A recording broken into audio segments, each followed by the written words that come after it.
teleskopik atau upside down. Kali ini kita bakal jelasin apa sih perbedaan antara dua suspensi tadi. Pada shock breaker depan terdiri dari dua jenis suspensi ataupun shock breaker, yaitu teleskopik dan upside down. Tipe yang paling sering digunakan adalah teleskopik yang terdiri dari sepasang tabung male dan female. Tabung male atau tabung shock yang dijepit pada suspensi depan disebut suspensi teleskopik male slider.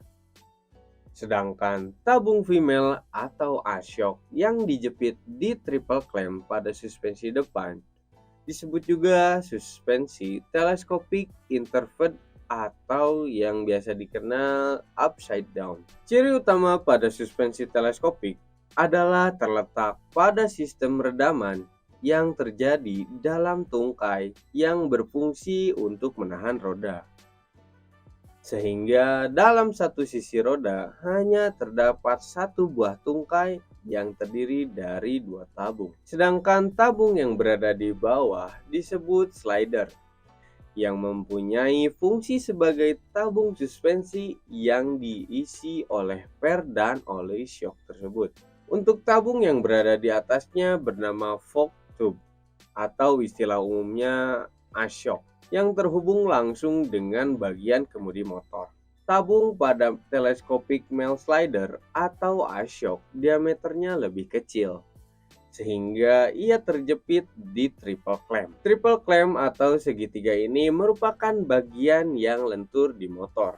Kondisi ini membuat shock breaker menjadi lebih lentur apabila dipakai untuk melintasi medan yang cukup kasar. Kelenturan yang dihasilkan oleh tipe ini sangat cocok terutama ketika melakukan hard braking atau saat menghadapi medan yang kasar dengan kecepatan tinggi. Tipe teleskopik ini masih banyak dipakai untuk berbagai jenis motor, mulai dari motor dengan kubikasi kecil sampai moge pun ada beberapa yang menggunakan tipe ini. Pada dasarnya, suspensi jenis teleskopik mudah dirawat, cocok untuk penggunaan harian dan kuat menampung beban motor. Namun, ada kekurangannya juga yang perlu kamu pahami, yakni untuk kecepatan tinggi, performa kurang stabil, dan penampilannya pun tampak biasa ataupun kurang mewah. Sementara pada suspensi upside down, USD atau inverted fork mempunyai tabung berdiameter lebih besar terjepit di triple clamp. Pada tipe ini, sepeda motor lebih sensitif dan memiliki daya resistensi yang lebih baik terhadap fleksibilitas. Dalam kondisi ini, kamu perlu lebih teliti pada roda bagian depan.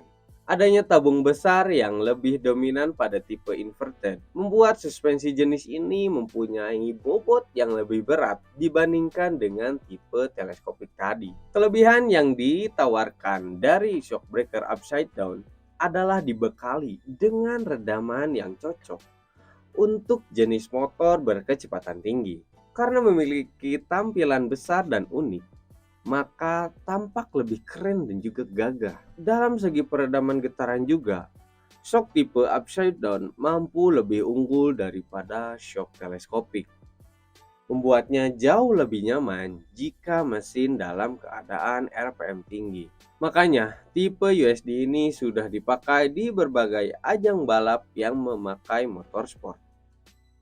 Untuk enduro ataupun trail juga ada yang menggunakan tipe USD dengan settingan yang berbeda pastinya. Sedangkan kekurangannya adalah harganya yang lebih mahal jika dibandingkan dengan jenis teleskopik tadi. Kekurangan lainnya adalah rawan mengalami patah dan sering bocor, terutama jika digunakan menopang beban dengan bobot yang sangat berat.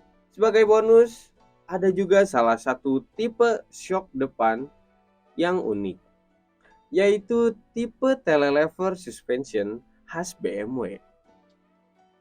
Hal yang membuatnya unik adalah beberapa klaim dari pengguna BMW langsung, di mana mereka mengklaim bahwa suspensi ini sangat nyaman dalam berbagai kondisi jalanan, namun tetap tenang dan stabil jika menikung dengan kecepatan tinggi. Baik kamu pakai shock tipe teleskopik ataupun tipe up shutdown, ada beberapa hal penting juga yang perlu kamu tahu terkait kenyamanan shock breaker depan di motor. Seperti besarnya diameter suspensi, merek, cara kita merawat, dan maintenance shocknya. Dan yang terakhir yaitu penggunaan dan settingan dalam shock. Zaman sekarang, suspensi depan motor sudah bisa di-adjust menggunakan elektronik di motor dan bisa juga secara manual. Gimana? Tipe shock mana yang ada di motor kamu? Coba kamu share di kolom komentar yang ada di bawah. Saya pamit undur diri, and as always, Ledeng Motor is the best.